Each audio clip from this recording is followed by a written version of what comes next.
अस्सलाम वालेकुम everyone, this is D3 8th edition और chapter number 5 coordinate geometry exercise 5A question number 1 हम इसका करने की कोशिश करते हैं।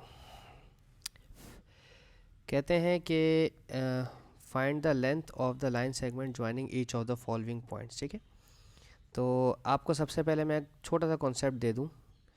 जैसे लेट्स सपोज ये पॉइंट A है और ये पॉइंट B है। ठीक है, तो इसकी लेंथ मालूम करनी, तो यहाँ से लेके यहाँ तक का जो डिस्टेंस है आपको वो मालूम करना है। ठीक है, लेकिन वो तो आप स्केल से मालूम कर सकते हैं, लेकिन कोऑर्डिनेट ज्योमेट्री में हमारे पास एक फार्मूला होता है डिस्टेंस का, वो होता है x2 माइनस x1 का whole square plus y2 minus y1 का होल स्क्वायर। ठीक है, अभी x2 कहाँ से आ गया? देखें, ये A पॉइंट जो है ना, इसके दो कोऑर्डिनेट्स होंगे, एक x कोऑर्डिनेट होगा और एक y कोऑर्डिनेट होगा, और इस B पॉइंट के भी ना दो कोऑर्डिनेट्स होंगे, एक x होगा और एक y होगा। हमें कैसे पता चलेगा कि A का कौन सा है? तो हम A की जगह 1 लिखेंगे और B को हम लिखेंगे 2, क्योंकि वो सेकंड पॉइंट है। ठीक है, तो अब हम आ जाते हैं A को तमीज़ से लिखते हैं। A है हमारे पास 2 3, ठीक है, और B है मेरे पास 9 और 7। ठीक है, तो ए बी का डिस्टेंस निकालना है इस तरह से। ठीक है, स्क्वायर रूट में निकलेगा यूं करके। फॉर्मूला लिखेंगे पहले x2 माइनस x1 का whole square plus y2 minus y1 का होल स्क्वायर। ठीक है, इन दोनों को माइनस करेंगे, 9 में से 2 माइनस करना है। ठीक है, 9 माइनस 2 का होल स्क्वायर प्लस इन दोनों को माइनस करें, 7 माइनस 3, 7 माइनस 3 का होल स्क्वायर। ठीक है, तो 9 माइनस 2 हो जाएगा आपके पास 7, 7 का स्क्वायर हो जाएगा 49, 7 माइनस 3 हो जाएगा 4, 4 का स्क्वायर हो जाएगा 16। ठीक है, और 49, 59 और 59 और 65, 65 ऑफ रूट। ठीक है, आप चाहें तो अपने आंसर को यहीं छोड़ सकते हैं, चाहें तो कैलकुलेटर इस्तेमाल कर सकते हैं 65 रूट के ऊपर। ठीक है, मैं इसको यहीं छोड़ देता हूँ और मैं इसको यूनिट लिख देता हूँ, दैट्स इट। ठीक है, ए बी का डिस्टेंस आ गया मेरे पास 65 रूट। अब मर्ज़ी है, सर्ड्स में लिखना चाहें आप डेसिमल में लिखना चाहें, आपके ऊपर डिपेंडेंट है। ठीक है, ये हो गया रूट क्वेश्चन नंबर 1 का हमारा आंसर, विच इज़ रूट 65।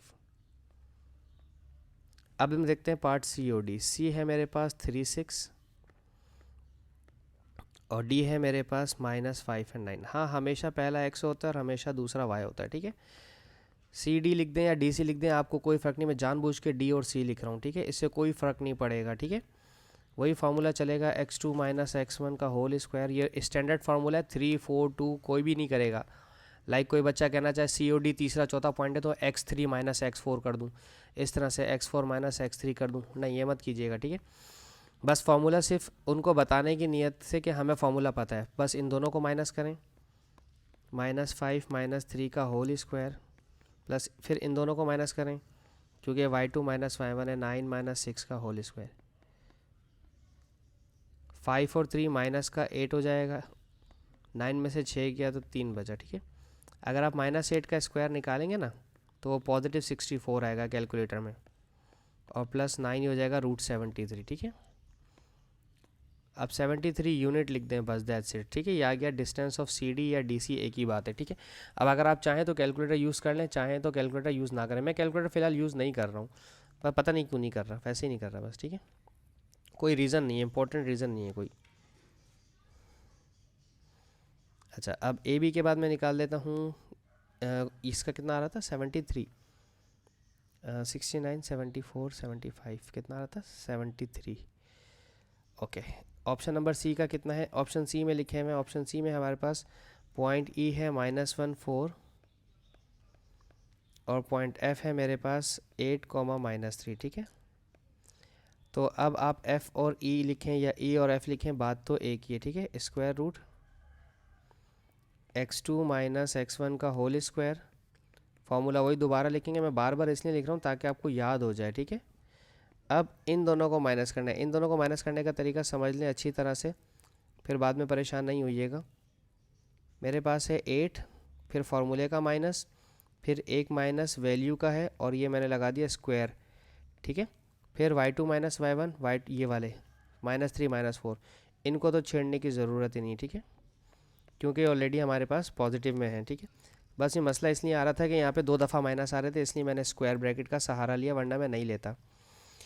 अब स्क्वायर ब्रैकेट को छोड़ दें, 8, ये वाला माइनस इस माइनस से पहले सॉल्व होगा तो माइनस माइनस +1 हो जाएगा, स्क्वायर प्लस ये दोनों सेम साइन के ऐड हो जाएंगे तो 3 और 4 7 हो जाएगा, sign of the bigger value.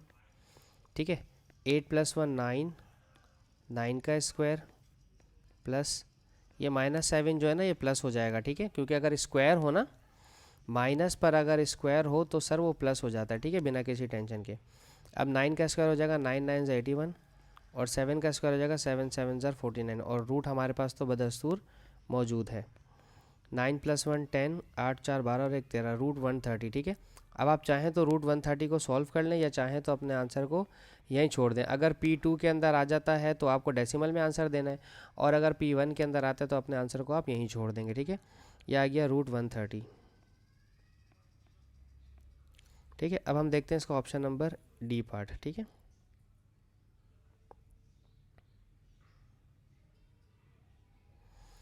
D part के लिए कहते हैं हमें g की वैल्यू है -10 एंड 2